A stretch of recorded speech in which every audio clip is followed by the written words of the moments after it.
जय हिंद। तो आज के जो सेशन में हम चर्चा करने वाले हैं, आप गेस करिए कौन सा वो ऐसे वीर है जो कुछ ही दिन तक रहे, लेकिन देश प्रेम की भावना उसमें इतनी उमड़ गई थी, उतनी इतनी उमड़ गई थी कि मात्र 23 ईयर्स के उम्र में वो देश के नाम हो गए। तो चलिए, कहते हैं कि उनका कथन है कि मैं किताबों में नहीं, मैं तो खूनों में इनकलाब लिखते थे, जेलों की दीवारों पर आज़ादी की ख्वाब लिखते थे। वो एक शायर नहीं थे, पर हर शब्द था आग, जो जल गया गुलामी का हर राग, जो जल गया गुलामी का हर राग।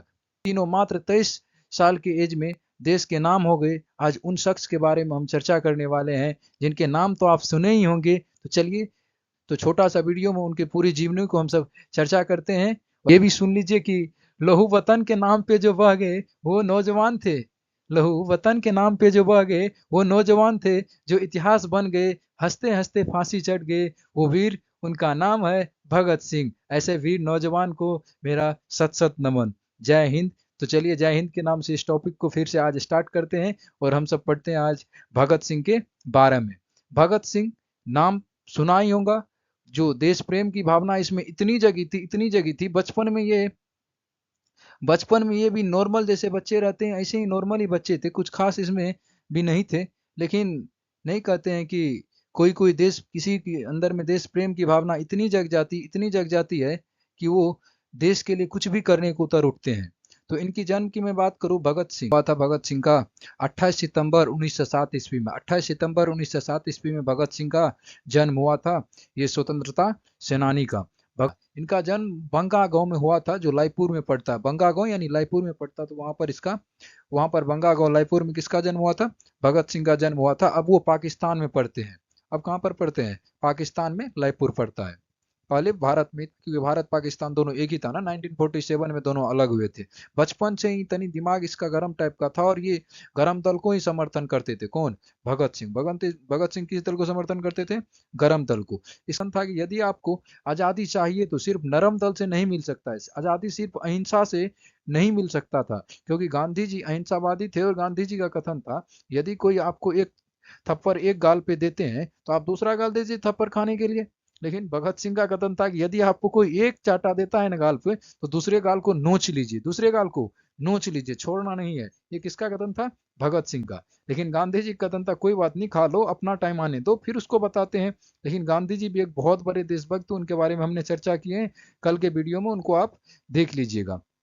आगे, भगत सिंह के पिता का नाम था किशन सिंह। भगत सिंह के पिता का नाम था किशन सिंह और इसके माता का नाम था विद्यावती कौर। इनके माता का नाम था विद्यावती कौर। आपको शॉर्ट रिवीजन करना है तो ये वीडियो को अवश्य देख ले, क्योंकि बहुत ही कम समय में ये पूरे बताया जाएगा, पूरी जानकारी भगत सिंह के बारे में। तो चलिए, माता का नाम विद्यावती देवी, माता का नाम विद्यावती देवी। भगत सिंह का पिता का नाम किशन सिंह, पिता का नाम किशन सिंह, माता का नाम विद्यापति देवी या कौर बोलिए, विद्यावती कौर, माता का नाम विद्यावती कौर। कहाँ पर जन्म हुआ था? लायपुर में। कहाँ पर? एक दिन लाला लाजपत राय ग्रुप, लाला लाजपत राय के ग्रुप में शामिल हुए इन्होंने। गरम दल का एक ग्रुप था लाला लाजपत राय का, उनके ग्रुप को शामिल किया। ये सबसे पहले गांधी जी के ग्रुप में भी शामिल हुए थे, लेकिन उनको छोड़ दिया क्योंकि गरम दल नहीं था। गांधी जी तो नरम दल वाले थे, तो फिर लाला लाजपत राय के ग्रुप में गया। एक दिन क्या हुआ कि लाला लाजपत राय प्रोटेस्ट कर रहे थे। लाला लाजपत राय क्या कर रहे थे?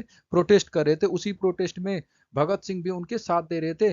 पुलिस के सामने, ब्रिटेन वाले जो पुलिस रहते थे, पुलिस स्टेशन के सामने धरना दे रहे थे। उसी धरना पे क्या हुआ कि ब्रिटेन के जितने सारे पुलिसकर्मी थे, वो सब ना लाला लाजपत राय को पकड़कर लाठी से खूब पीटा, इतना पीटा ना कि लाला लाजपत राय का देहांत हो गया। यहीं से भगत सिंह को काफी गुस्सा आया और उसकी क्रूरता को देखकर भगत सिंह को रहा नहीं गया।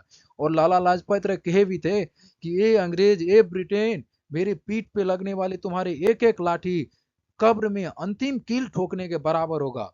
ये बात क्या है कि कब्र में अंतिम कील, इसको समझिए। कब्र में अंतिम कील का अर्थ होता है, जब मरते हैं ना तो कब्र यानी ताबूज में जिसको दिया जाता है, उसके अंतिम कील का अर्थ होता है कि उसके बाद अब वो लाइफ जर्नी वहां से उसका एंड हो गया। तो ये कथन किसका था?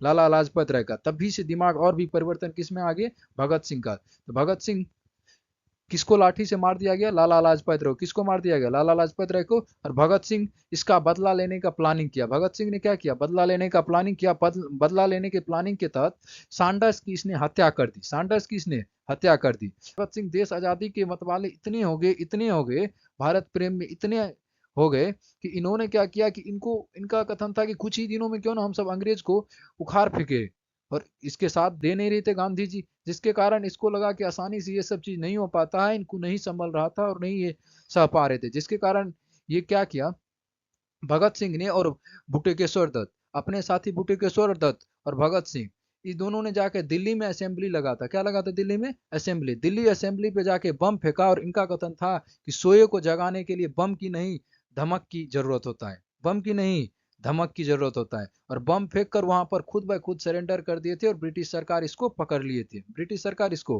पकड़ कर गिरफ्तार कर लिए और लेके चले गए जेल में।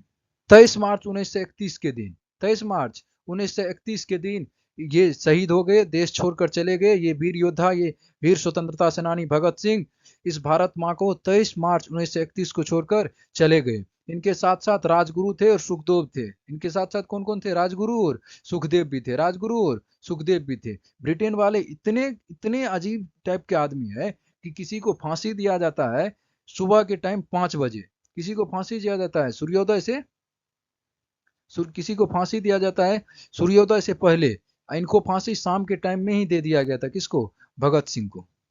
23 मार्च 1931, 23 मार्च, 23 मार्च 1931 को भगत सिंह को फांसी दे दिया गया था। इसमें गांधी जी का कुछ मिस्टेक माना जाता है, मिस्टेक ही नहीं हो सकता है, किसी भी आदमी से थोड़ा मिस्टेक हो जाता है।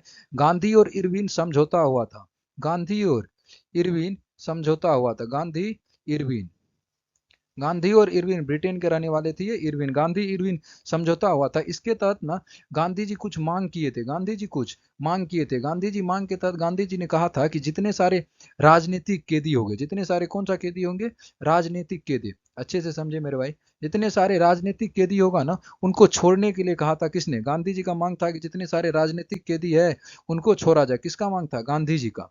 तो भगत सिंह को जो ये सब फांसी दिए थे, एक तो फांसी का टाइम होता है सुबह, इसलिए सुबह को फांसी का टाइम रखा जाता है सूर्योदय से पहले, ताकि सुबह के टाइम में जितने सारे जेलर सब रहते वो सब बाधित ना हो और काम शुरुआती आसानी से हो जाए, ज्यादा कुछ दिक्कतें ना हो, ना जनता प्रोटेस्ट करे ना कुछ कर पाए, क्योंकि सब सोए रहता है, उसी टाइम फांसी दे दिया जाता है। लेकिन ये ब्रिटेन वाला अंग्रेज क्या किए थे, ये छिलल मुर्गा सब जो होता है, ये छिलल मुर्गा सब जितने सारे थे, ये सब प्लानिंग के तहत ना भगत सिंह को, हमारे हमारे देश के रहने वाले एक वीर स्वतंत्र सेनानी यानी भगत सिंह को, उनको इन्होंने इन सब ने 7 बज के, शाम के 7 बजे, 7 बज के कुछ मिनटों में क्या किया, उनको फांसी दे दिया गया, लगभग 23 या 25 मिनट में उनको फांसी दे दिया गया था।